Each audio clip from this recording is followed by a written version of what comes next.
Greetings, everyone. I am F. Keith Slaughter, Senior Servant of the Beloved Community Church of Atlanta. Our ministry began 5 years ago with a few dedicated souls who were dedicated to serving our people and worshiping our God. We are a small church. However, since we began, we have slowly grown from a mere idea into a thriving, busy, and dynamic presence in the Pittsburgh community of Atlanta, Georgia. The coronavirus pandemic indelibly altered the work of our ministry. The food and resources gap between the poor and others has widened right before our eyes. As the world around us changed, we recognized the need to expand our already established food pantry to include a food sharing component for children and adults in our community. We now serve hot meals, sandwiches, snacks, and beverages 3 days a week and provide emergency food pantry access throughout the week. The times required that we expand our capacity to serve, but we had inadequate facilities needed to do the work. To that end, we recently acquired a historic Pittsburgh landmark formerly known as Little Zion Baptist Church.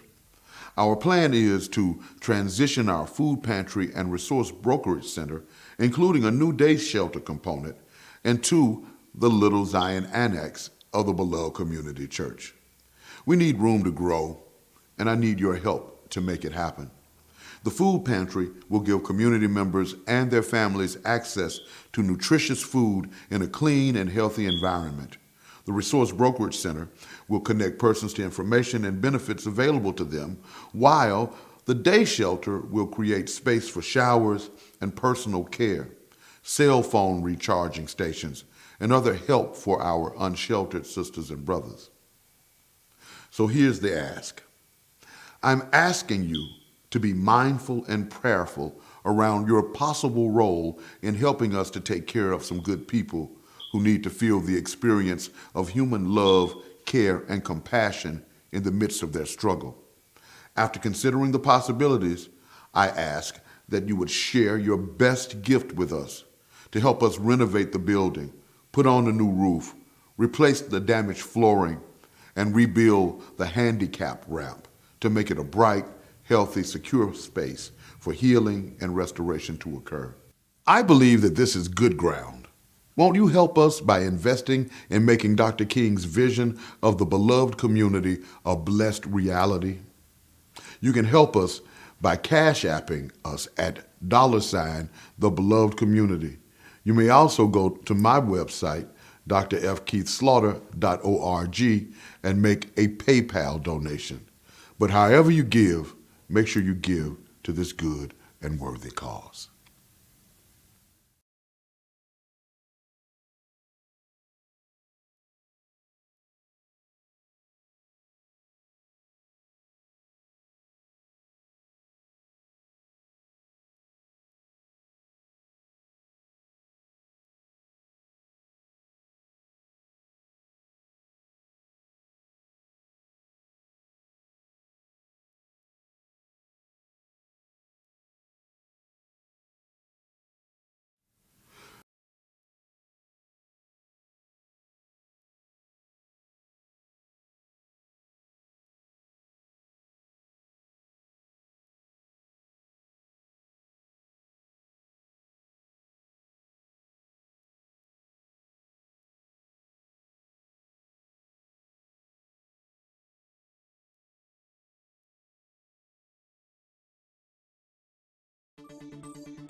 Y'all know what it is.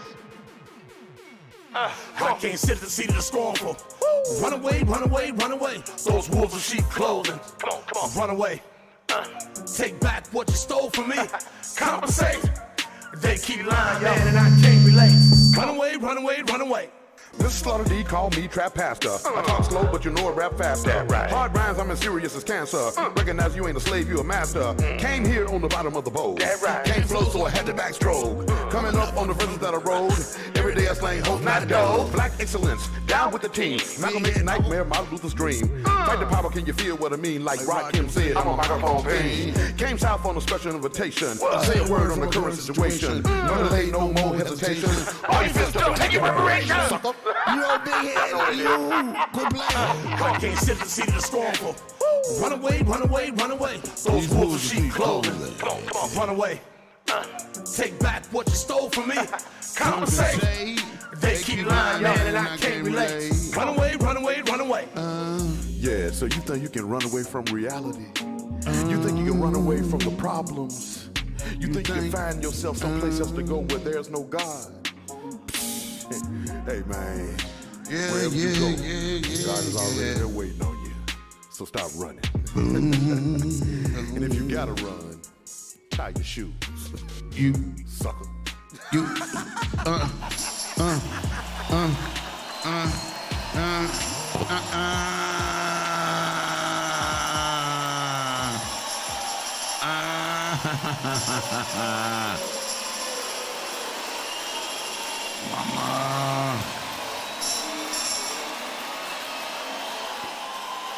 Mama. What up, no? What the deal is? I'm gonna do like the other dude and start acting like I'm preaching. See, I can send me some money and stop playing. Greetings, sisters and brothers, and welcome to another episode of the dopest show you never heard of, also known as The Situation, with your brother, Dr.FKeith Slaughter, the Machine, Trap Pastor. And, just a dude, man, who be coming around kicking it with you every day to get your day started. Today is February the 18th. It's a Wednesday. That's the 16th? Okay, it's the 16th. All right. I mean, hell, man, what you want from me, man? Y'all want me to have the right day and date? My goodness. Today is Wednesday, February 16th. The year is 2022. We're in the midst of a pandemic that is becoming an endemic, dis-ease, but you are still alive. And so that's reason to show reverence and love to the Creator. Sure enough. What's good, Megalee? What's good, man, in the box? You ain't got nothing for me today. I see you.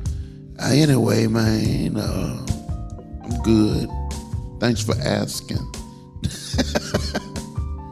Did I get my... I didn't think I got applause today. I didn't feel them. You know, I need that. It light up the brain centers and stuff. Yeah, thank you. Thank you. Thank you. Welcome to The Situation, and intentionally Afrocentric live streaming, infotainment, variety talk experience with your brother. All right, we in here now. Okay, appreciate that. So, hey man, I've been thinking about, I was actually, y'all remember back in the last summer when I was like having nervous breakdowns on TV and stuff. It was in the middle of the George Floyd situation and the COVID and everything falling apart all around me and stuff.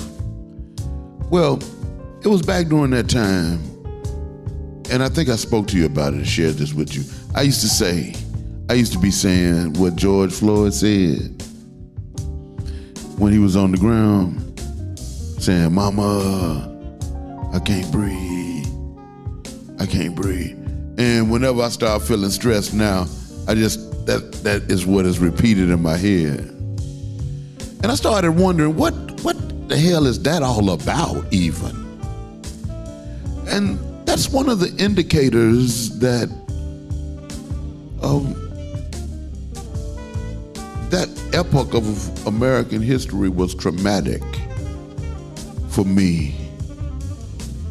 And the reality is that all of us actually experienced that trauma.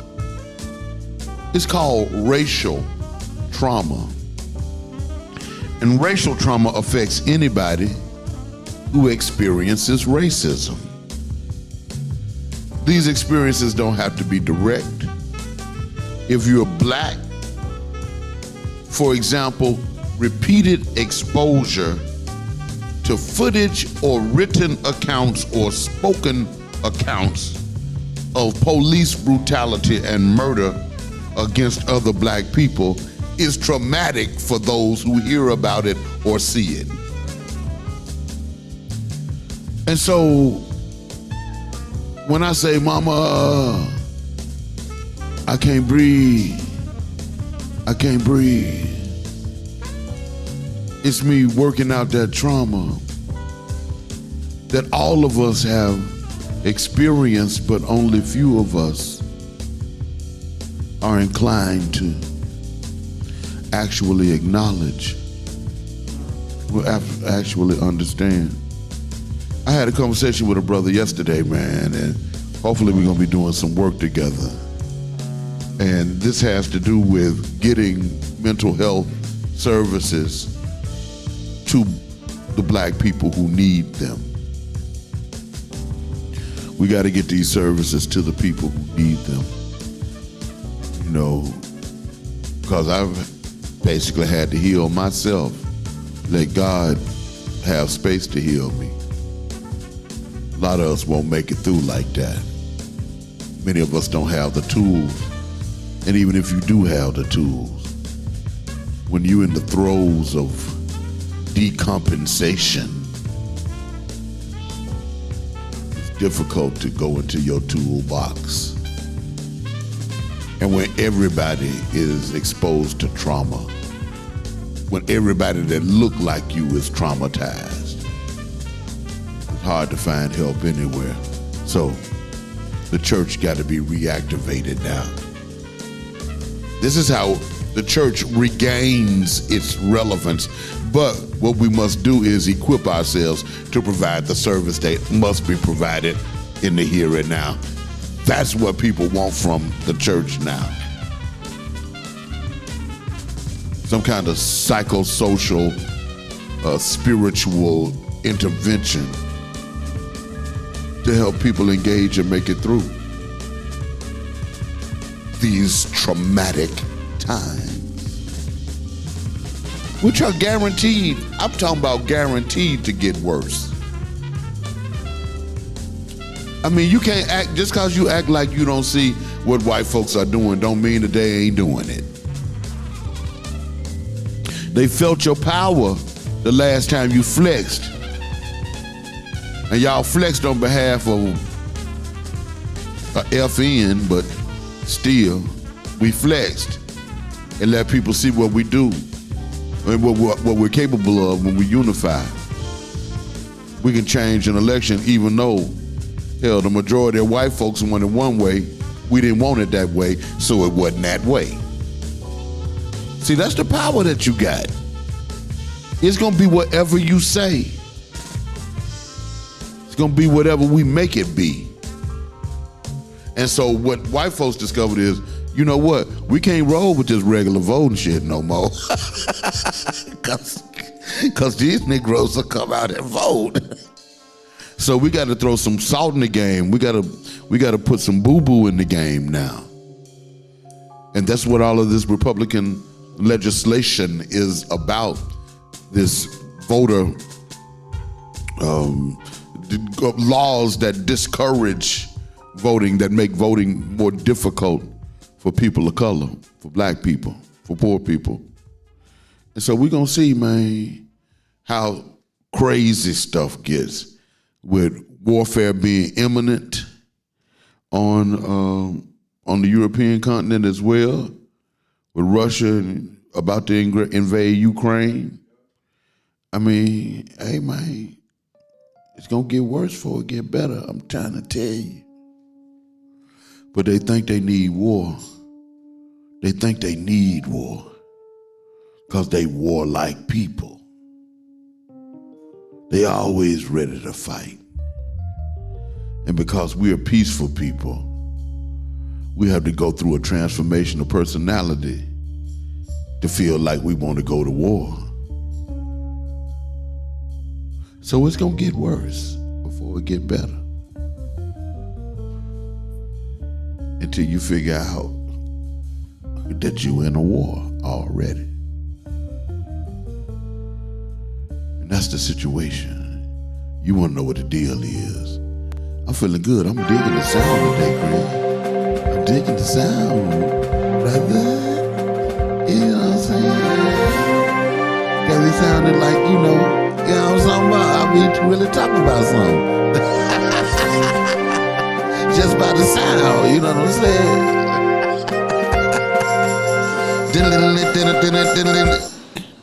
All right, you got the situation now. You want to know what the deal is, man. We got to deal with our trauma. Let's see. I got some world. I don't know if I got local, but I got world. I got world and I got national. To my crack research staff, if you're listening in now, make sure that you hit the button on my local news feed. Thank you. All right. It's crazy in Libya, on the African continent, y'all. The Guardian, Associated Press, The Guardian, this story is coming out of Cairo. And it's saying that Libya's political turmoil is set to worsen after its Eastern-based parliament appointed a new prime minister, and the interim incumbent has refused to step aside. So essentially, they got two prime ministers right now. One that has been appointed by a parliament, the other that has been approved by, ostensibly, the people in the government. A spokesman for the parliament said that it had chosen the former Interior Minister Fathi Bashaga by acclamation after the only other candidate withdrew. However, Prime Minister Abdul Hamid Dbeibah, who heads the internationally recognized government of National Accord, has rejected the parliament's moves, saying he will only hand over power after a national election. And so the development runs counter to UN efforts to reconcile the divided country and is likely to produce two parallel administrations. But you know and I know that they are not in this situation in Libya unless the U.S. had decided to murder Muammar Gaddafi. Okay, and so that's what you get, man, when you murder the most popular leader in the history of that country. Yep. So that is. Next story coming off the African continent, and it's a question. Redaction Africa News and Kwabena Adu Giamfi get the byline on this story. The question is, Will the European Union and the African Summit reform Europe-Africa relations? Coming up, I think next week, the 17th, no, coming up Thursday. That's this Thursday, the 17th, right, tomorrow. There is a summit that is scheduled to take place in Brussels, and it's supposedly to develop strategic partnerships between the European Union and Africa. Let's just get real clear, okay? Okay, let's just be real clear about this. What was that original thing they did in 1880-something? I can't remember. I'm supposed to remember the name of that meeting. But, I mean, it just makes me think about when Europe came together to partition Africa, right? I think they did so in Belgium, in Brussels. But at any rate, the African Union is going to meet with the European Union, and the EU plans to unveil 6 initiatives at this summit, including 3 investment packages as part of what it calls a prosperous and sustainable partnership. What it sounds like to me is that actually the African countries and African leadership has finally gotten to the point where they feel the need to truly unify and to reject their colonial masters and to begin to stand on their own, make their own decisions, control their own economies, use their own currency, let their own natural resources be the standard for their currency instead of allowing whites to set the standard for their own economies. Their economies. And as they look at that and as they see that, they're saying, we got to sit down with these Negroes. We got to talk about this. Because we've been living off of them for the last 200 years. Europe is saying, man, we just can't figure out how we're going to be able to live unless we are parasitical upon the African continent and every country in it. Whatever resources are created there, we want in on it, and so we must reestablish these relationships. And if we had to dangle some money, some currency out in front of a few of they crooked ass leaders to get them to sell the people out, well, that's what we gonna do. You know, you ask me, that's my interpretation of it. I don't know. Somebody else might see something else, but that's what I see. Yeah, they terrible. This is a good, depending on who you are, I think this is a good story. Coming up, so out of Uganda, Kenneth Kazebwe gets the byline for the story in All Africa. And this story is helping us to know that the Law Development Center Magistrates Court in Kampala, which is the capital of Uganda, allowed the Director of Public Prosecutions to withdraw the illegal admission to Makerere University case against Robert Kyagulanyi, who is also known as Bobby Wine.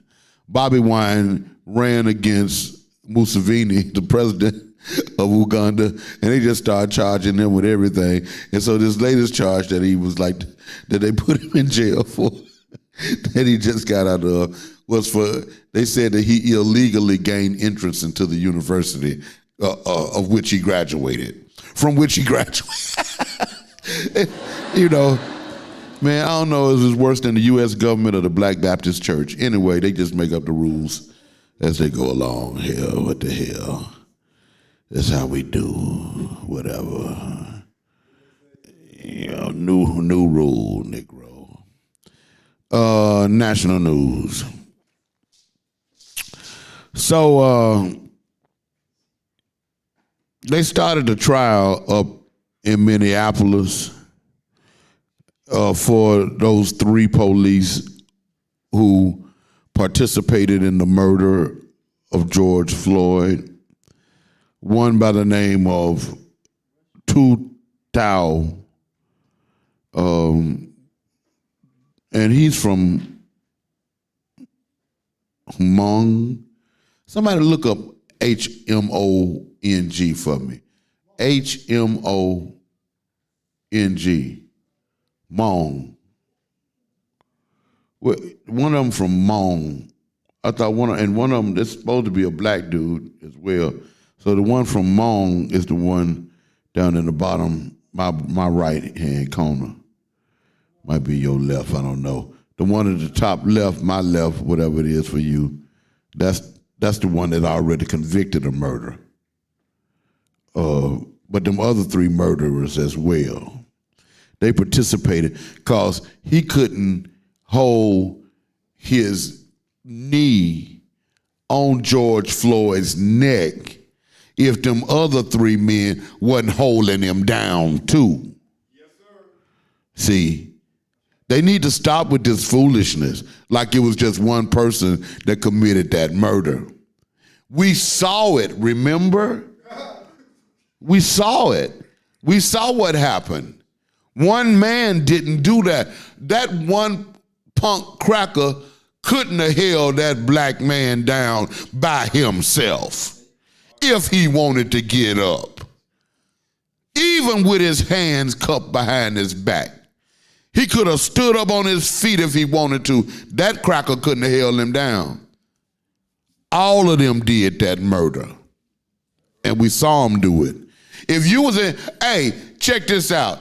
If it was 4 Negroes who held down a cracker police till he died, I bet you all of them will get the murder. You know what I'm saying? Think about it. All of them will have a murder charge and already be on death row. You see what I'm saying? So, anyway, man, that's Associated Press and NBC Black is reporting that Tu Tao is one of the 3 former officers charged in federal court. They're in the federal trial now with violating George Floyd's constitutional rights. And but they got another state trial coming up.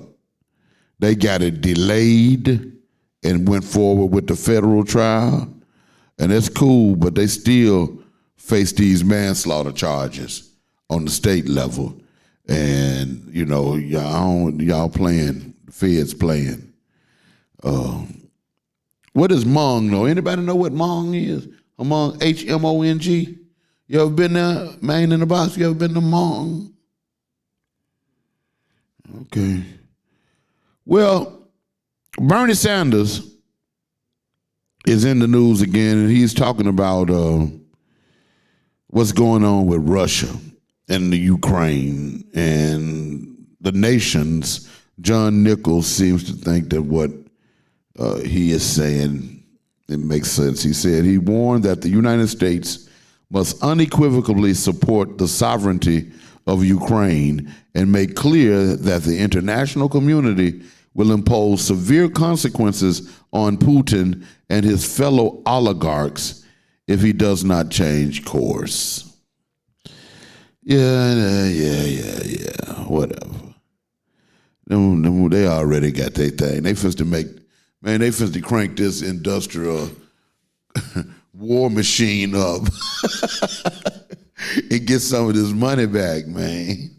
You know what I'm saying? And they gonna be totally remilitarizing Europe because, look, be clear, it's still thousands and thousands of U.S. troops in Germany, in Poland, in all of course, and in France and Italy and the UK.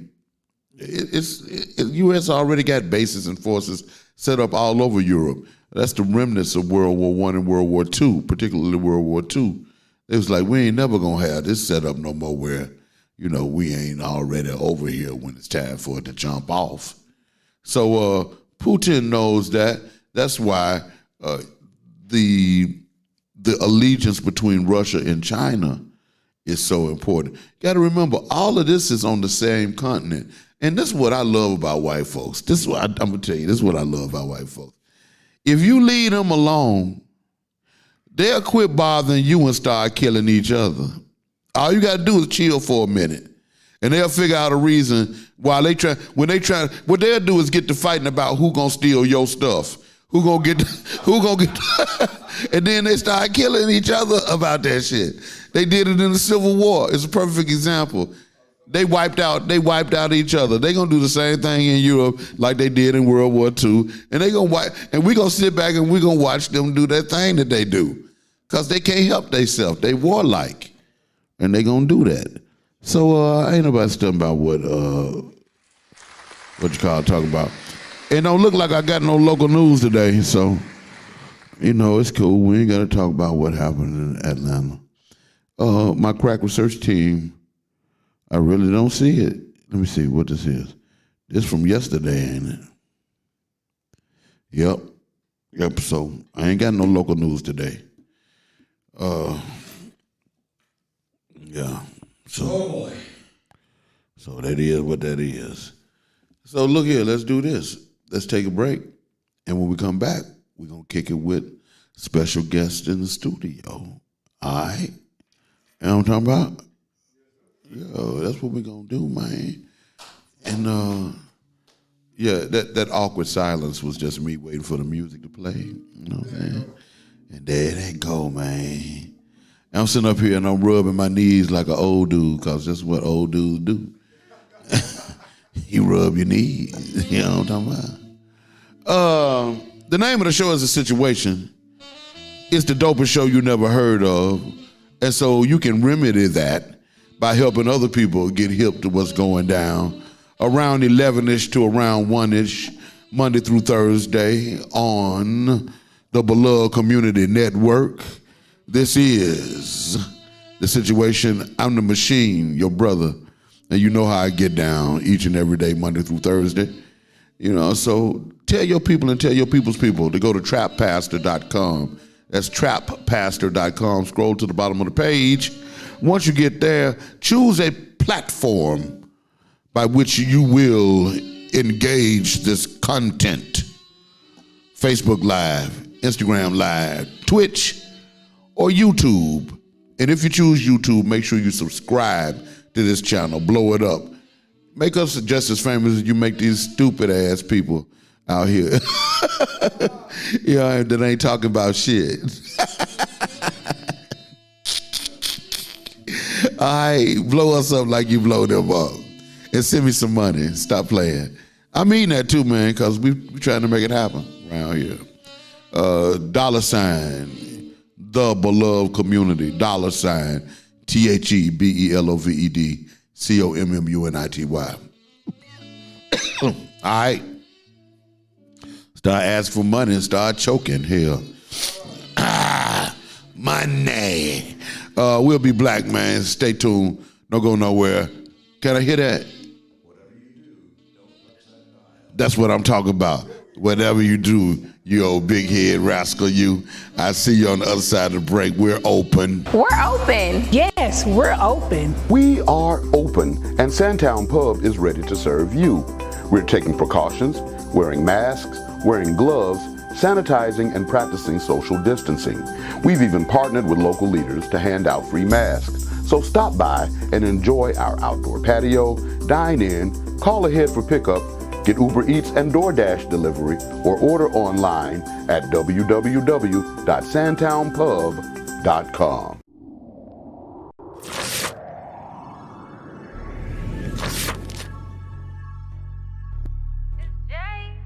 Peace, family. It's your girl, Shelly Set with Sun Goddess Sense, your one-stop natural shop.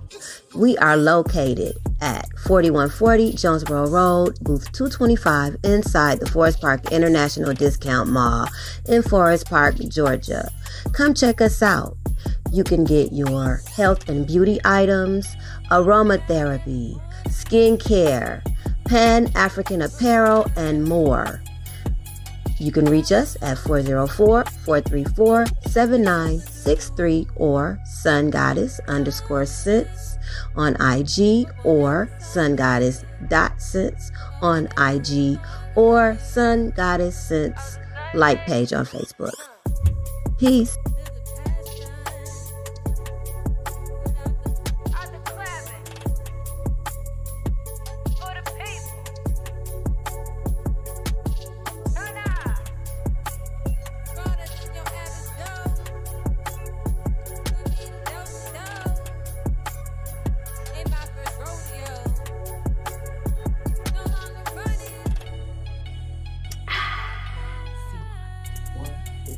Hi, I'm Broderick Gooch. And I'm Tian Gooch. And we're Gooch's Goodies. Here at Gooch's Goodies, we specialize in delivering smiles and satisfaction to your home with our high-quality food at affordable prices. Our signature sauces and dishes will guarantee a flavor that your family will love, and that's a Gooch's Goodies guarantee. You can follow us on Facebook, DoorDash, and Grubhub. See you soon.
I'm pretty cool, you know what I'm saying? I did that in 2-3 minutes.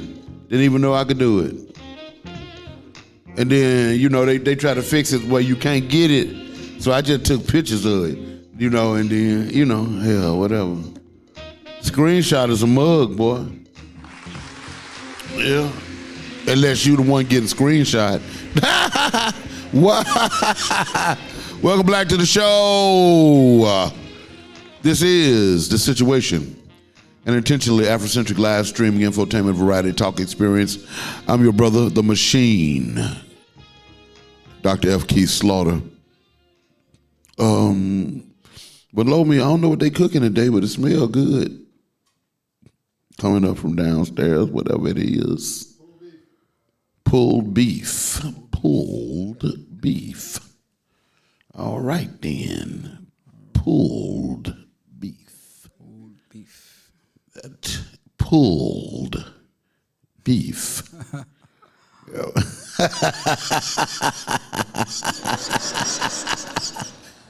I just pulled beef. It's on the menu. I thought Valentine's Day was a couple of days ago. But boom. I'm good at this, man. Y'all just know, y'all ain't kicking it with me. But I'm dope at this, man. I do this, okay? All right, I'm an expert at black bullshit. That's what I do. I talk shit. Anyway, welcome back to the show. My first guest for today is, and let me see what, because I be saying that I ain't getting nothing. I got something. And what this brother is, but he told me something else. He said, well, you know, I'm not an organizer, but I'm saying, yes, you are, brother.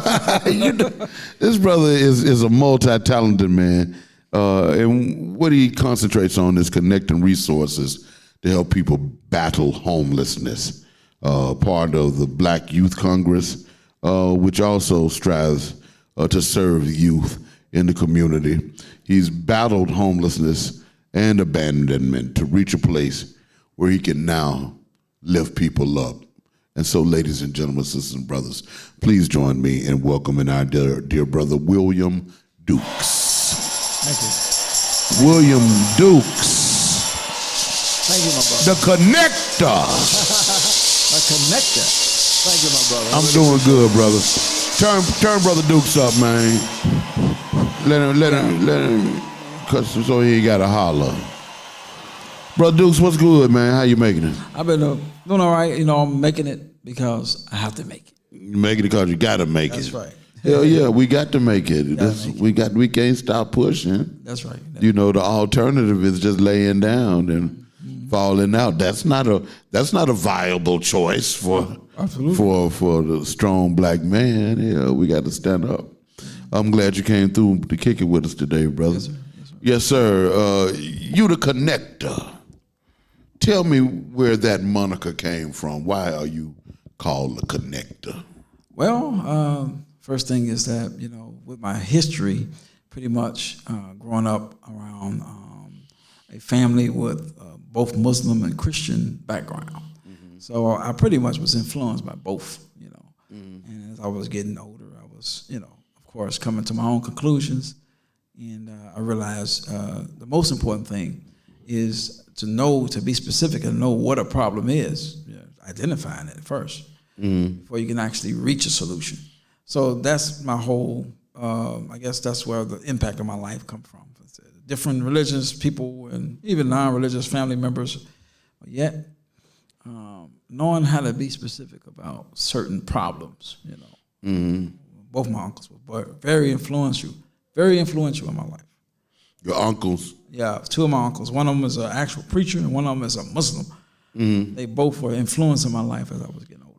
Yeah, and that had to be interesting, you know, and to have different perspectives that you had an opportunity to choose from, but also as you choose from them, you're incorporating certain aspects of those like cultural realities and religious realities into yourself, Absolutely. into one human being, which I would imagine would broaden your understanding of life and of people. Yes, sir. You know what I mean? Yes, one of the things that my transformation came, I guess, during seminary when I was exposed to many different religions, and then given the caveat that all of these religions are good, right? And because let's be honest, when you only are exposed to one particular perspective, generally within that context, whatever that perspective is it's suggested that that's the only right one. Right. Right. It's, for instance, man, it was so bad for me growing up as a Baptist Christian. We thought that Methodists was going to hell, and Lutherans and Catholics and the Church of God in Christ, hell, they was straight up going to hell because they was bugging.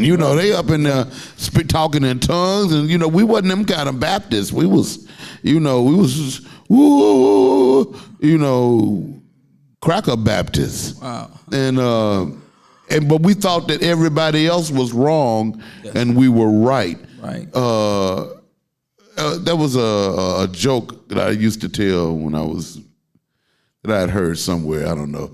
But somebody said, how would you feel if you wasn't Baptist? I feel ashamed of myself. That's the extent wow. to which people are indoctrinated into an idea or an understanding that only their perspective is correct. Right. And that's first of all crazy making and injurious to one's own psyche, but it's the source of warfare, it's the source of confusion, it's the source of chaos in the world. And so what we do, what those kinds of crazy ideas do, hell, is give Negro like me a job. Oh. Because my job is to try to bring about some peace out of when people thinking all crazy and stuff. Mm-hmm. So having that experience, you brought that to your understanding of how to combat homelessness. Mm-hmm. How did you take your background and get to a point where you're able to use that to help you to combat homelessness? Well, along with my experience, the most important thing about their impact on me would be had I was, as I'm learning from both of them, I'm realizing that I had to compare what was right to me between the two, because there were differences between the two. But as I got older and older, I had experiences of my own. I've been homeless myself. So in that experience and growing up and so on and so forth, all that came together into one package, and I said to myself, look, there's a way that we could, come together and start building. So,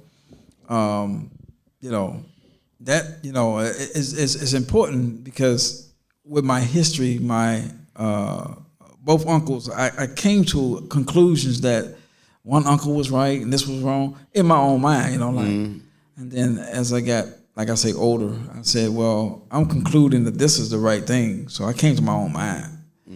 But coming into actually, the idea of helping the homeless is from my own experience as well. So combined with that, my own experience, I've been homeless. And I realized that the system is really inhumane. So you out there and they trying to normalize homelessness, but it really ain't normal. True. It doesn't contribute to any type of civilization at all, to me. Yeah. I think you're right. There is a movement to normalize homelessness. It's interesting that you say that. And to, I guess when you say normalize it, cause it to be understood by people as something that exists and that it's the fault of the person who's homeless and not the fault of a system that has been created to ensnare people in debt, which is that which causes homelessness. I mean, hell, I can remember, man, living right here in Atlanta myself, bruh, back in the early 90s. And, you know, becoming homeless because my rent was too high, right? My rent was too high, and I had to drive too far to get to my job, and my car was too raggedy. You know what I'm saying? All that kind of stuff add up. You got to you start off, you know, first of all, you ain't got no car. Then you get you enough money to get a car, and then it drank more oil than it drank gas. You know what I'm saying? Yeah. And you next day you know, and you making $300 a week or whatever, $350 a week, you know, on a good week or whatever. Hell, you got to have you got to pay your rent, you know. Right. You got to pay your lights, gas, water. Hell, that's over half. That's 3/4 of what. So you got a quarter of that left, and out of that, you got to try to eat. You got to try to, you know, keep some clothes or something, whatever. And every now and then, you might want to have fun in your life and go somewhere or go out, or, you know, even have a meal at McDonald's or something. I mean, yeah, it just gets to be too much. And for me, it was like, I can't do this no more. I'm on a rat wheel. And hell, I'm living on a budget that don't have no leeway whatsoever. Yes. Hell, and then I need my medicine. Hell, I got to smoke, you know, to try to deal with this shit. Right. You know what I mean? And it just got crazy. So I just, you know, got my last check and just pulled out of everything, loaded everything in the car. I could get in the car, and hell, I got a couple of $100 in my pocket. Hell, let's see what happens. And that's how you get. And that's the story of how you get to be homeless. Wow. You know what I mean? Wow. And it happened. And I'm sure different people end up without shelter in different ways. But again, that's just an anecdotal kind of narrative about, you know, how a person like me became homeless. And I guess for the next 3 months, you know, I was couch surfing, and what they call couch surfing, that mean going to different friends' house and laying on their couch to sleep as long as they will allow you to, until they no longer, you no longer feel like a guest. Right. But right. That's usually two. Third day is they get ready. Is getting ready to get out. You know, you got to get ready to go. My dad was talking about, you know, you go over to people's house and you be sitting out on the stoop and stuff. You know, he was talking about like when he first moved to Chicago back in the late 50s, you know, early 60s, and say you go to the Kim people's house and they sitting out on the stoop, you know, over on the west side. And they drinking wine and laughing and talking. And it said get to be around 4:30, 5 o'clock, 4:35, 36 o'clock, something like that. Like everybody, one by one, you know, will go in the house. Everybody else will sit back, and then they'll come back. And then somebody else will go in the house, and they'll stay about 25, 30 minutes to come back. Then somebody else will go in and stay about 25 minutes to come. Before you know it, everybody done had dinner, and they ain't told you nothing. His point was people that help you get drunk, but they won't feed you. Right. Wow. You know, and that's something that homeless, that the unsheltered population encounters. I mean, that's part of the reason why we exist as a ministry, to see about people who need somebody to feed them and to see about them and show them love. And for me, the most important thing to show people who might be unsheltered, more so even than the food and the love, is respect. Because that's what people lose when they lose their shelter a lot. You know, you lose self-respect, and there's a way in which we lose the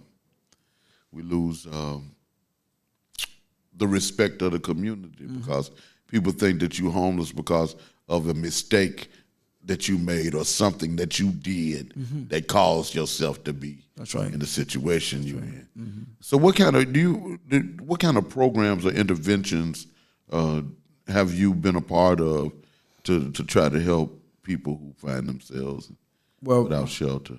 Well, one of my, I say 4 or 5 year attempt organizations was the Black Youth Congress. Okay. And the whole concept of the Black Youth Congress, in summary, is to actually have a program for the young, mainly young adults. I'm not talking about the underage quite yet, because we're trying to get this program off the ground with adult, young, African Americans. Youth, yeah, but 18 and older, or maybe 17, based on parental, guidance. But to put more emphasis on economics and intelligence, so sharpening their intelligence, teaching them how to politic as a group, discuss things, make decisions. So that's what Black Youth Congress was all about: just learning how to discuss as a group and make a decision and execute as well. But economic based. Like I say, economic basing it and politically based it. And that we need programs. Our young need programs for that kind of thing. But the other program that I'm currently trying to, work on is the Big Hearts Housing Corporation. So this is new, and we actually trying to call together all the big hearts. So you got a big heart? Say, what does that mean? I mean, you care. And caring is not to walk past somebody and say, oh, that's sad, and shake your head, that's pitiful. No, caring means that we're going to do something about it. So that's where we are. We're going to grab all the big hearts in our neighborhood, in our area, organize, and start caring by doing something.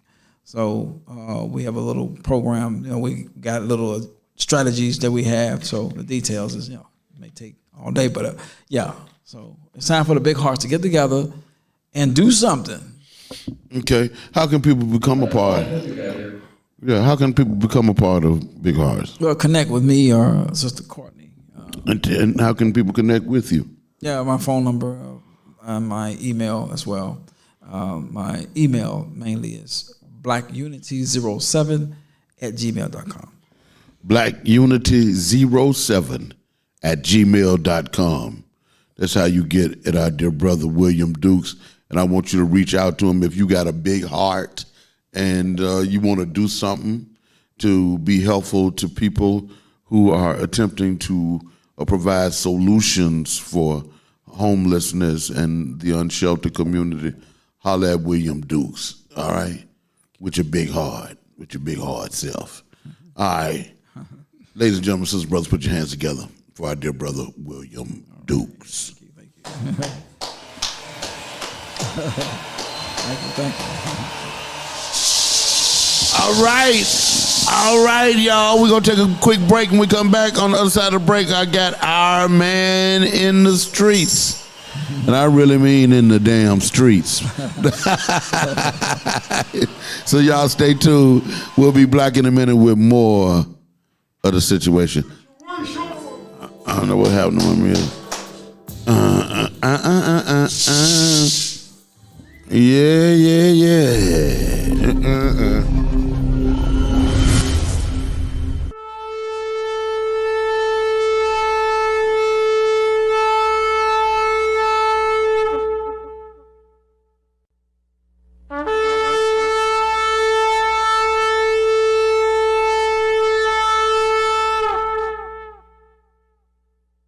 If it makes sense, we have to go and do it,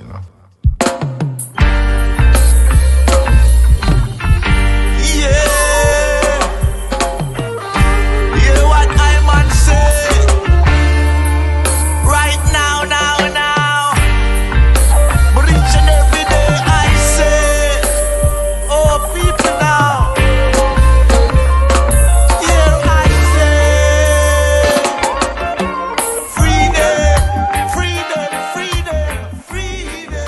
Rasta people, them freedom. We're open. Yes, we're open. We are open, and Sandtown Pub is ready to serve you. We're taking precautions, wearing masks, wearing gloves, sanitizing and practicing social distancing. We've even partnered with local leaders to hand out free masks. So stop by and enjoy our outdoor patio, dine in, call ahead for pickup, get Uber Eats and DoorDash delivery, or order online at www.sandtownpub.com.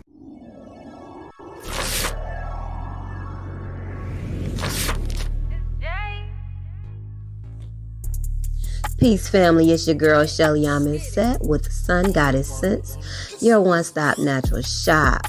We are located at 4140 Jonesboro Road, booth 225, inside the Forest Park International Discount Mall in Forest Park, Georgia. Come check us out. You can get your health and beauty items, aromatherapy, skincare, Pan-African apparel, and more. You can reach us at 404-434-7963 or sungoddess_scents on IG or sungoddess.scents on IG or Sun Goddess Scents like page on Facebook.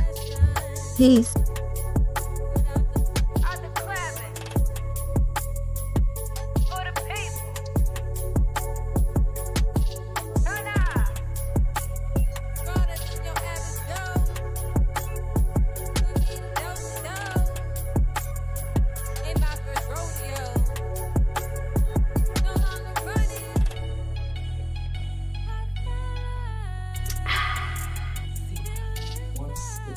Hi, I'm Broderick Gooch. And I'm Tian Gooch. And we're Gooch's Goodies.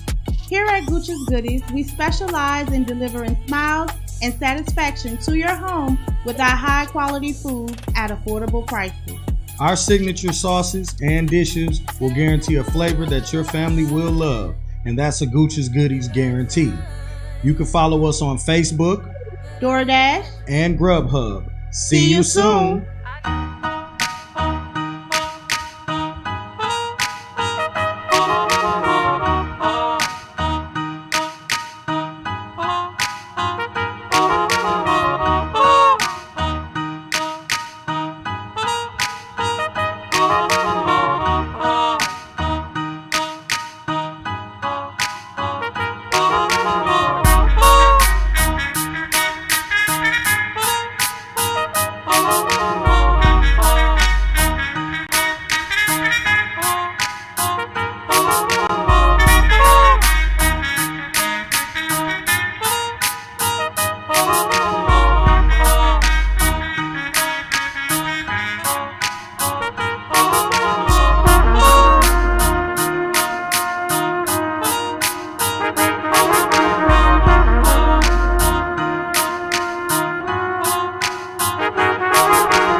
Oh, man. Welcome, Black. Welcome, Black. Hey, man. Welcome, Black, to the show. Beneath me, the sounds of Brooke Alford. What y'all know, man? Y'all good? Cool. Yeah, Brooke be jamming hard. I've been knowing a long time, man. I know Brooke mama, you know. Her mama was activist with the SCLC, you know. I used to fool around with the SCLC a little bit. They used to invite me to come speak before I before I started saying stuff that caused them embarrassment. I remember one time, I had one time they invited me, well, she was playing the violin, and I never forget, Morris Baxter from WCLK was the MC, and I was the keynote. And they weren't ready, man. I just blasted them with a real African sermon, you know, and they was expecting, it was Christmas time, you know, and this shit was real Afrocentric. They had some white folks there. And, you know, I love helping whites understand what black preaching is about for black people. I enjoyed that. At any rate. Well, I never received another invite, but I thought that. But before then, they had already given me a little plaque and stuff before then, so I was like, cool. That was back in the day when all I wanted was something to go on my wall. I mean, that was a day where my goal was, hopefully they give me something to put on my wall. That was crazy. Anyway, my next guest, man, is the situation, man. He live in a situation, he in a situation, he calls situations, and he brings solutions to situations. Sisters and brothers, ladies and gentlemen, please put your hands together for my dear friend, Yessi. Yeah. Peace. What up, man? Hey, it's up, bro. It's up. Hey, man. It's up. Everything. What you know, man? You know some things? Some things, We've been rapping, man. We be rapping all the time, but I'm gonna tell you, you didn't come to church last Sunday, scared the shit out of me. I called you twice, and you didn't answer 2 times, and you wasn't at church. If you could only imagine just a few of the things that went through my spirit, I was like, that ain't how this dude gets down. You know what I'm saying? No. But I was glad when you hit me back, and I could know that you are all right. Because I don't, you know, you're a grown ass man. I don't give a damn what you do. Yeah. But, you know, don't be disappearing and don't leave no breadcrumbs and shit. Yeah. No, thank you, Doc, for even. Yeah, y'all mentioned something, and I'd like to kind of push on what you were talking about in terms of homelessness a minute ago. Okay, so you're gonna dovetail into my conversation with William Dukes now. A little bit, yeah, with William Dukes. Okay. And, I've known Dukes for a while. Peace, Dukes. I know you're out there traveling. Yet you discussed being unsheltered. Yeah. And you know, I actually asked some surveyors one time, what does the term homelessness mean? Uh-huh. And they replied to me that it means a person that does not use an address for their abode. Mm-hmm. And I was like, that's all? Mm-hmm. And the term home in there and unsheltered was what I wanted to address. Mm-hmm. I have a home, easily, and I have shelter. Mm-hmm. However, the homelessness thing is not where you live. You can have shelter and not have a home. Mm-hmm. And right now, when I think about black people. Hey, man, tell them Negroes to stop talking so loud. I got painters out there. Hell, I got a show going on up in here, man. Hey, man, y'all quit talking so loud out there, man. Back row them walls.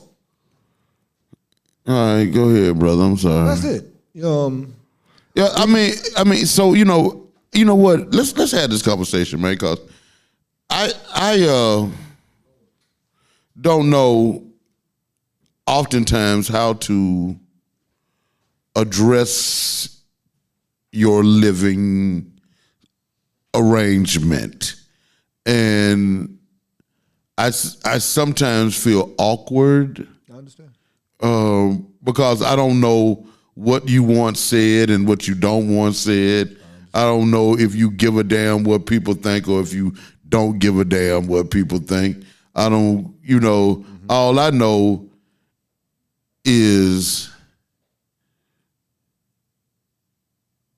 that it appears to me that you have mastered a way of life, and that and I'm almost certain, but these are things that I want to ask you though, so I could be clear. But I'm almost certain that you are okay with your living arrangement, and if you wanted to change it, you would, but you don't because you don't see a need at the moment. That's okay. So that's me thinking. So now I'm gonna put those all in the form of a question. But since you opened up the box can of worms to have this conversation, it's time. Because I love, like I said, I love your style. I love how you do what you do. And if it was me, I would want to pull it off with that kind of grace and that kind of, that kind of magnanimity. You're a big giant Negro, but people don't understand what's going on. For the folks that don't come to church and don't know who Yessi is, that's me. And Doc, in this place, see, we say the movement, we say the situation, and we're in that. Mm-hmm. See, for me, Doc refers to me lovingly as the man on the street for the situation, and I am. I'm on these streets in Atlanta. I've been out there about 10 years, but there are degrees of being on the street. Mm. For me, it's kind of my ministry right now, because I can't blame any of our people for any position they're in life. I can't blame you for being a doctor. Blame sounds weird, but no, I understand. You know what I mean? I think I'm clear. Your gift in this particular time, we have to keep in mind, we've just come out of Jim Crow and slavery. We're just learning how we've been manipulated for hundreds of years. Mm-hmm. We're becoming educated. Mm-hmm. We're learning the financial juggling that is about in the system that has kept us in oppression. Mm-hmm. And the bright shining lights of us, the Dr. Slaughters and the Craigs and the people that are doing things actively, we're doing it in an arena that hasn't recognized how hurt and how unloved, how unattended to some of our family members are. Mm-hmm. And I think of the beloved community as a church for alchemy, as a church for you to come in when you feel something's wrong, but you don't even know what's wrong, but you need help. And you need help. It might not be homelessness. It might not even be a job right now. It might just need to be a place where some truth's going to come forward, and we're going to direct you back into knowing the God in you. That's why I call this my home. I take care of a little girl out there. Not little, but we have some mentally challenged females out there on the street, some mentally challenged males. I am blessed to be able to take care of one. Now, would she think of herself as homeless? I don't know. Mm-hmm. However, she thinks of herself as having some mental challenges. Mm-hmm. And she's been out there on the street, and I feel she's a little safer because I said, no, this human being is worth sticking around for. Mm-hmm. Now, in my situation, I'm just a soldier, personally. And I'm a soldier to the effect of God is first. But what is God? What is Jesus? What is Allah? If it's not us at least accepting that we're one thing he made, the human race, we're all one invention of our creator. But we don't get it. We come up with these machinations and divisions and class systems, all of this stuff. Yeah, God ain't have nothing to do with none of that shit. And then none of my brothers and sisters have nothing to do with that. Not one homeless person I've encountered has I can't say not one. I've encountered some very intellectually sound people out there. Yet they're damaged. We are damaged. I'm damaged. And but you know, let me just interject. Yeah. However, there are many people who are perfectly sheltered, immaculately sheltered, who are damaged irreparably. It just happen to be, have a different economic situation, different opportunities, different eventualities were either engaged or somehow avoided. And for whatever reason, just like I was saying earlier, how I became a homeless brother, you know what I'm saying? And actually the only way I came out of it was initially I caught a boost because my grandmother became ill and had to go to the nursing home, and that opened up a space for me to go. You know what I mean? Now I had to maintain it. I didn't squander it. I made it better, but still, that's how I came out. That's how I got out. That's how I went from sleeping on the floor, to in whoever house would let me sleep, to having a place to go, and everybody don't have that kind of help. And I don't want to exclude the fact that there's a war on drugs against us out there. And our brothers and sisters get caught up in that war. I've been through that war. And I heard you say, I had to get out of this on my own. For those of you who don't believe in the Holy Spirit, for those of you who really think that there's not a God any place that we can actually encounter, because our intellectual people, and I follow a lot of what they teach because there's a lot of history that's connected to religion. However, the God of religions, the true God, exists no matter how many faults you might find in the particulars of a religion that man has created. And that is where we are, I feel. And when we talk about the homelessness and whether you could have complete shelter and good income and still not have what you need, or you could have no income and no shelter and have what you need to affect the change that we know needs to take place. We know that we've been oppressed. We know that we've been killed wrongfully. We know that we haven't been educated. And not to say I have the education, but to say at least the Holy Spirit, at least the God that exists that I'm crying out to when I'm sad about things. Not when I'm up. When I'm sad and I say, God, you got to help me. That God is stirring stuff up with his anointed people. Doc over here is an anointed man. We've got some anointed characters in this area. I feel I'm anointed. I do too.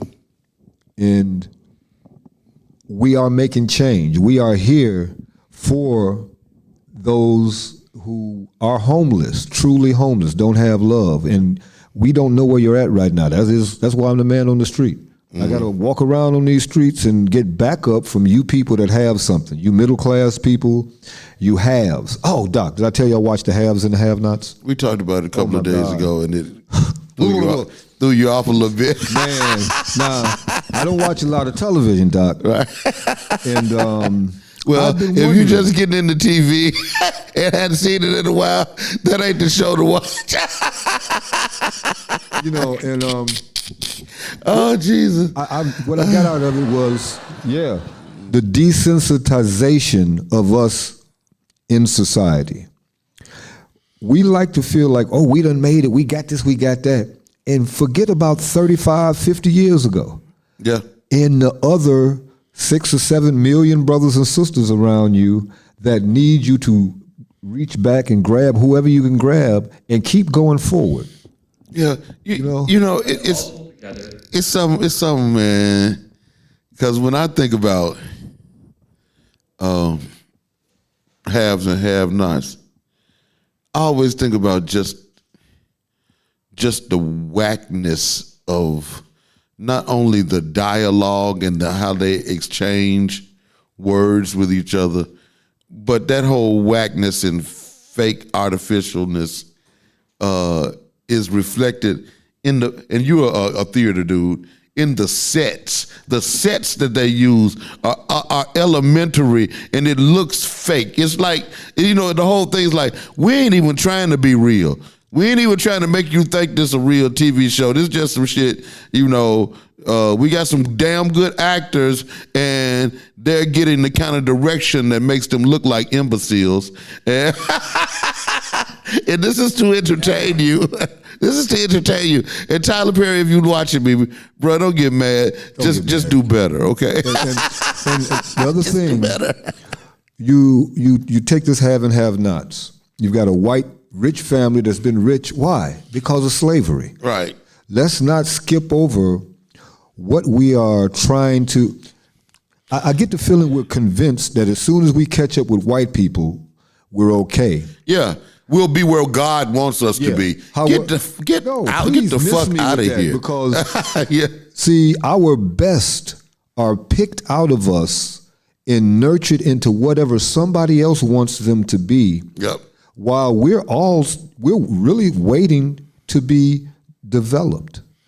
All of our unsheltered people are really just waiting for one of you out there in the audience, or one of us in here, to grab their hand and say, it's okay. What did God put you here for? What inside you exists that we can find after this trauma? And the trauma's ongoing. However, I read something the other day that really made me feel good. The Creator's job is to create. He has never stopped. She has never stopped creating. And she's given us a spirit of redemption. No other people has the kind of drive melanated people in this millennium have to not be used, to not use people, to not be left out, to not leave people out, and to make a place. Christ said something. He said, let me go for a minute. I'm fixing to go make a place for you. And as soon as I got that place together, I'm going to come back and get you. Mm. That Christ being in your head, you might need somebody to tell you, hey, we got the place for you. Mm. We've got one down here called Little Zion. Mm. Now, how we're going to help you who has to get a message from someone else that has the time to listen to this podcast and know Doc or see me, and then go out and get somebody that needs the help you're going to give us the money to help them with. Mm. Yeah, doesn't that sound hard? It's hard for us to realize that we have the money in our accounts, on our cash apps, in our vaults. Thank you for saying that, and I've needed to address this, man. Right out in front of this church, man. It was in the mailbox, man. Yesterday, a guest that was on this show last week, Dr. Lipman. All I'm gonna say is Dr. Lipman is a real one. He put his foot down. He put his foot down and made it shake, and it didn't jiggle. You see what I'm saying? With no jangly noises. No, it was like for real. And I ain't gonna say what his foundation did. But they did the thing. They did the thing like it was supposed to be done.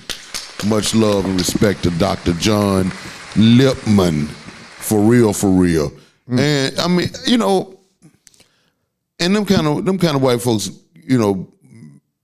make me mad, cause Because it messes up my narrative, you know what I'm saying? They intentionally mess up the narrative, you know, because it's just easy to say, okay, this is how these people are. Right. Then the one pops up. And then this dude pop up and he like really dedicate, for some reason, I don't have no idea why he has dedicated his professional life.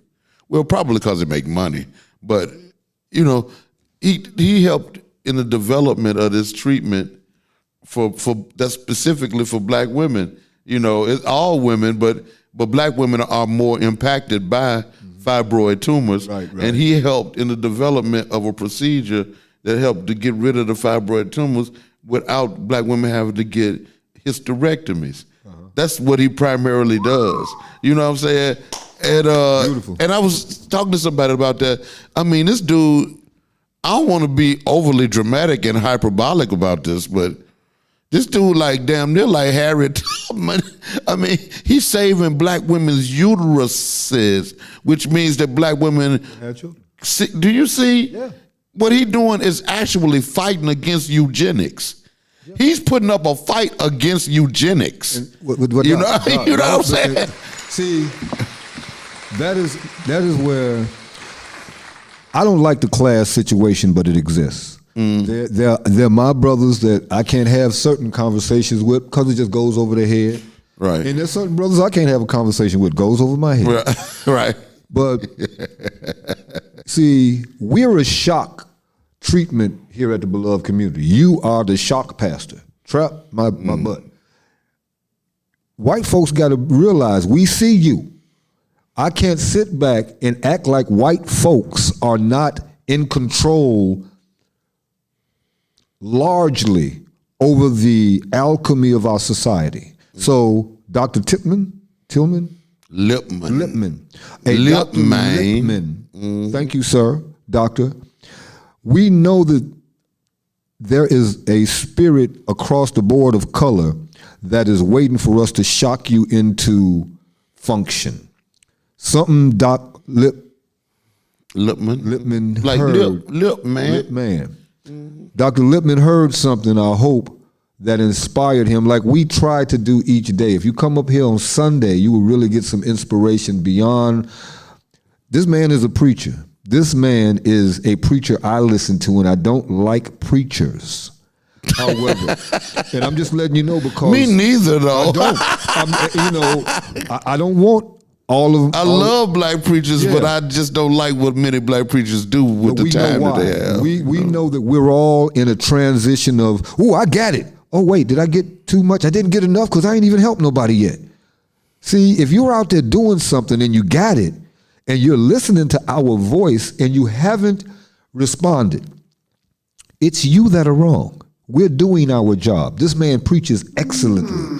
This man brings you information from across the globe 4 days a week while he's being a human being, having a full family, and teaching at a college. We need you to do your 8 hours a day, get your check, do your budgeting for your household, and get over here and help us repair our people. Because the government, please, Uncle Sam's going to give us some. But we're going to be a different people when we get this wealth. The earth is waiting for us to get the wealth, and you got some of it. You got some of the wealth in your pocket going, well, I'm going to give it to the March of Dimes. And stop. Just stop. This is the movement. If you're hearing my voice, if somebody tells you, man, you need to hear this doc, he be talking trash. Man, he got this dude, he come off the street on the show. And if you hear us and get reminded of your responsibility to the race of human beings you're a part of. We are first about our black folks because you dogged us. I'm going to be first about melanated people because you dogged us. We're not happy, but we're holding in a lot of anger, and we're alchemizing that anger into positive change. And anger, let's be clear about that. We angry. Yes. We mad as hell. Yes. And yeah. And we ought to be, because that means that we are psychologically healthy. If we're able to process the anger that we feel and to attempt to do something about it, and that's what we up to around here. But I don't even want nobody around me who ain't mad. Ooh. Just don't be mad at black people. That's my only rule. I got one Just more don't be rule. mad at black people. Don't come around me if you don't give a damn. If you don't care, you're not supposed to be here. If you care, somebody's going to get you a message to hear what we're talking about. We're at 1113 Ira Street every Sunday, and 4 days out the week we're here. And usually someone is here. If you want there's to somebody help, here 7 days a week. yeah, somebody is you, and we got another annex coming to help the people we're telling you we're helping. So, as you listen to this, don't worry about who I am. Don't worry about who Doc is. Be concerned about who you are with us. We're way different. You're probably way different from me, way different from Doc, way different from Craig, but you're part of our solution because it's our solution. Hey, man, why you cut your beard, man? I ain't cut my beard yet. I cut my Okay, then bleeding in it with that handkerchief. Okay. That's what it is. All right. I was like, man, what's wrong with this Negro and cut it? I'm trying to get mine to grow the hang down like that. I'm trying to get mine like Harold. Harold hang down his neighbor. You know what I'm talking about, Harold, our white member. Yeah. No, Harold's is about to hear.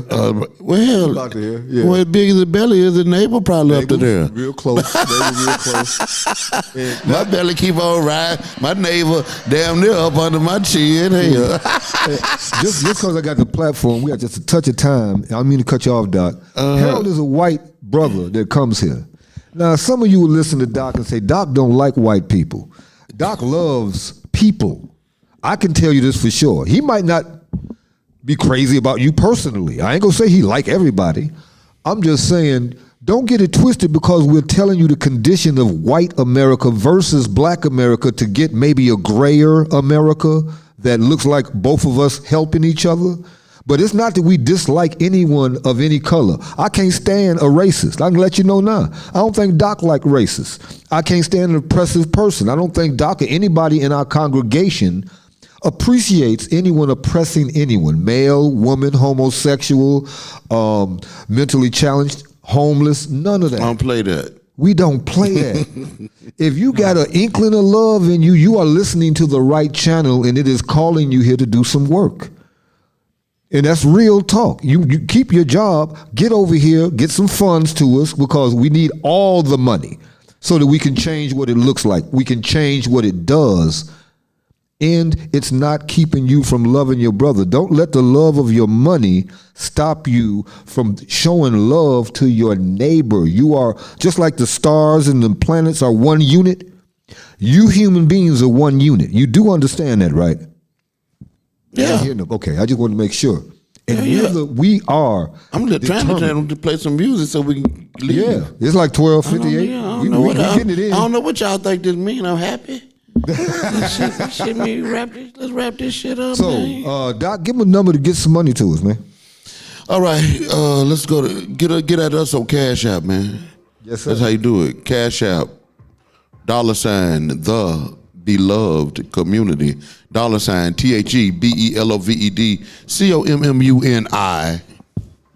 THEBELOVED COMMUNITY. Why? Because we love you. Stop playing around, man. Yeah. This is the situation, man. Ladies and gentlemen, sisters, brothers, put your hands together for Yessi. Yeah. Our man in the streets, out here in these A-Town streets. Hey, man, this is the dopest show you never heard of. Dopest. You know, I mean, you got to do this at least once a week, man. Straight up. Let's make this a new segment, man. You need to come in once a week. I'm on team. Once a week. Just give me what day it's going to be, and that's the day you come. Because I know you be working sometime, and it'll be disrupting your plans and stuff. But, you know. No, this is my plan here. I need you to come through, man, and kick it with me once a week. So we'll just, you know, take the pressure off my crack booking squad. Courtney, yeah. Take some of the pressure off. That's one day you ain't got to worry about. You know what I'm talking about? All right, man, it's time to roll up out of here. What's today? It's Wednesday. Okay. So we got one more day. That's the slaughter right there, man. Archbishop. You want to come up here and talk to the people?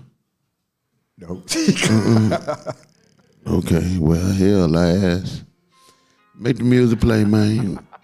So, man, I'm catch y'all tomorrow. It's Black History Month. We celebrating all month long. African American History Month, Indigenous People Month, Freedmen's Month. We taking it all. We took over the Super Bowl. They don't halftime show. The white folks mad. I was reading some of them tweets that the white folks was tweeting. They mad. Ooh, they was mad. They didn't like that shit. I guess they think that we like it when they have Garth Brooks and shit on. we don't like that shit neither. So y'all had to. So it don't be like y'all like it today. So cool. We got my little dream. Fight the power if you feel what I mean. All right, it's time to get up out of here, man. All right, y'all, I'm gone. Peace to the Archbishop and the Holy Family, to the blood community I love so well. To my video engineer, Craig Miggly, yeah. To my crack research team, HC in the place to be, and Big Not Little, and to my producer, C to the O to the Court, the Omega, and to the man in the box, the man in the box, the Grand Imperial Slice Master Supreme, Big Not Little. Stop playing with me. I'll holler at y'all tomorrow, man. Peace to the people, power to the people, and Rudy Roo to the nasty bros. I holla with your big head self. The mouth of the wise teacheth knowledge, but the lips of the fool talketh foolishness. Almighty, me not like them hypocrites, me not like them parasites. Them scheme by day, them plot by night, striving on the plight of the poor and the sufferers. Oh, Jah know them are backstabbers, Jah know them are bloodsuckers. I can't take them vampires, cause I'm a free up fighter. I am a free up fighter. I am a free up fighter. I am a free up fighter. I'm on fighting for what is right. No, nah, give up the fight. Fighting for truth and rights. Up full in a Jaja side. Fight, we have to fight, we have to fight. Fight, we have to fight with all we might. Fight, we have to fight, we have to fight. Fight, we keep out all them parasites. Cause I'm a free up fighter. I am a free up fighter. I am a free up fighter. I am a free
up fighter.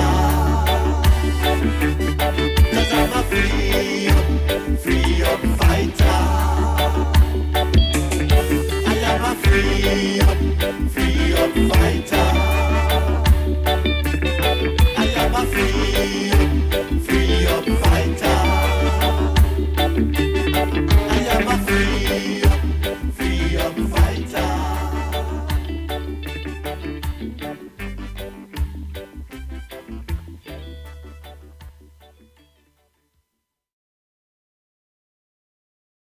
Run the track.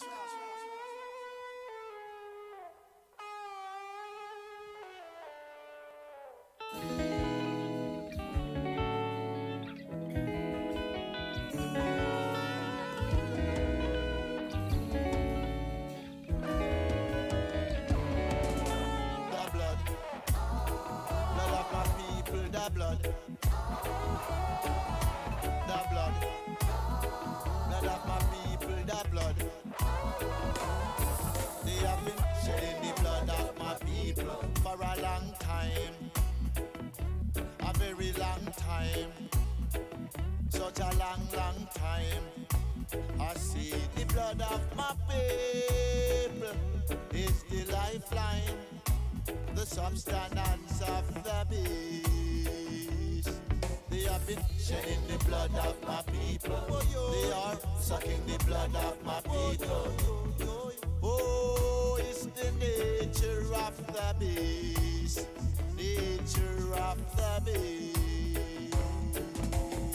Shedding the blood of my people. Sucking the blood of my people. Shedding the blood of my people. Sucking the blood of my people. The blood.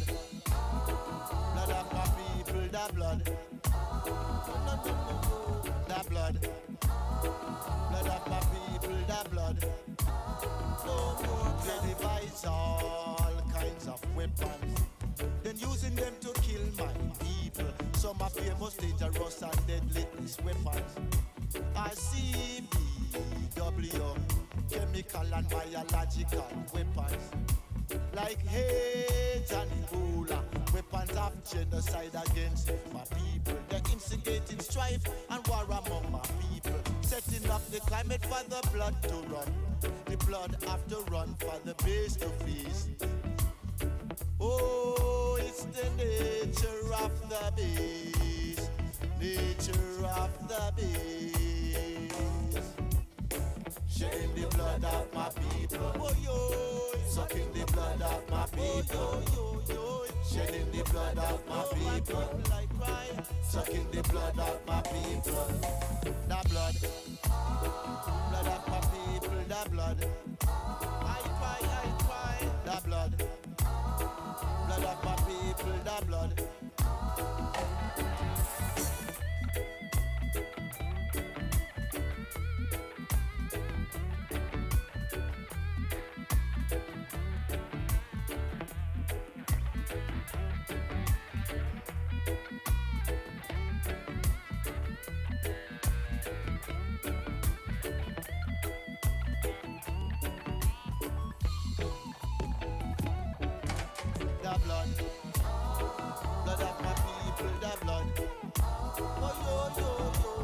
Blood. Blood of my people, the blood. They are shedding the blood of my people. They are sucking the blood of my people. They are shedding the blood of my people. They are sucking the blood of my people. No more shedding the blood of my people. No more sucking the blood of my people. No more shedding the blood of my people. No more sucking the blood of my people. No more, no more. Our blood will shed no more. No more, no more. Our blood will shed no more.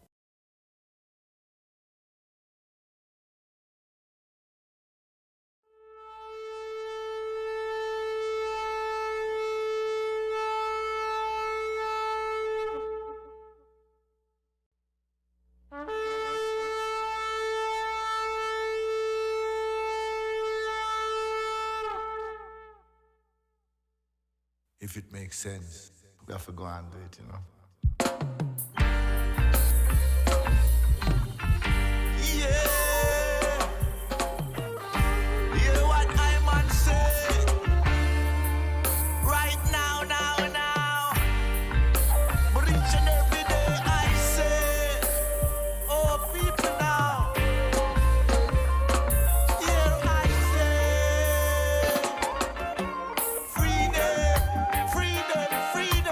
freedom.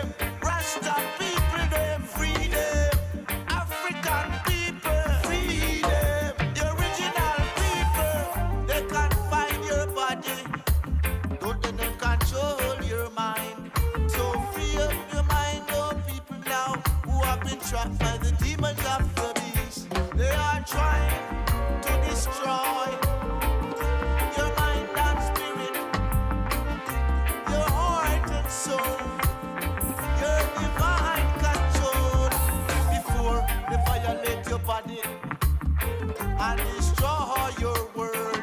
They are waging all kind of warfare to distract and confuse your mind. Break them shackles, break them chains, don't let them control your brain. Break them shackles, break them chains, even though them change your name. Wake up, wake up, wake up, wake up and free your mind. Wake up, wake up, wake up, wake up, wake up and free your mind. If they control your mind, they can control your thoughts. If they control your thoughts, they can control your actions. Prompting you to take their baits that will lead you to self-destruction. With your self-defeating, self-destructive actions, doing exactly what they want. As you fall in their trap, say, up your manipulation, them unleash, them demons and them beast, to rape, ravage and feast. So wake up, oh people, to reality. Wake up and free your mind. Wake up, oh people, to reality. Wake up and free your mind.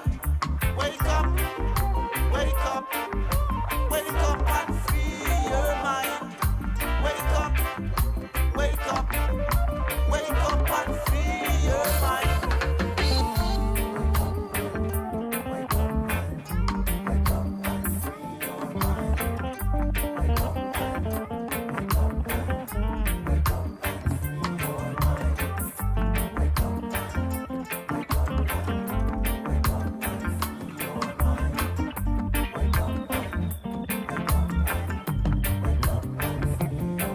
They create a schooling system, preparing your mind for manipulation with their lies and their propaganda. Desensitizing your minds for more lies and falsification. With the medias and their institutions, we make up rules and more distractions, confusing and mixing up your mind. Do you know what are their plans? I say it's mind control. Them evil Babylonians, they wanna steal your soul. So wake up, oh people, to reality. Wake up and free your mind. Wake up, oh people, to reality. Wake up and free your mind. Wake up, wake up, wake up and free your mind. Wake up, wake up, wake up and free your mind.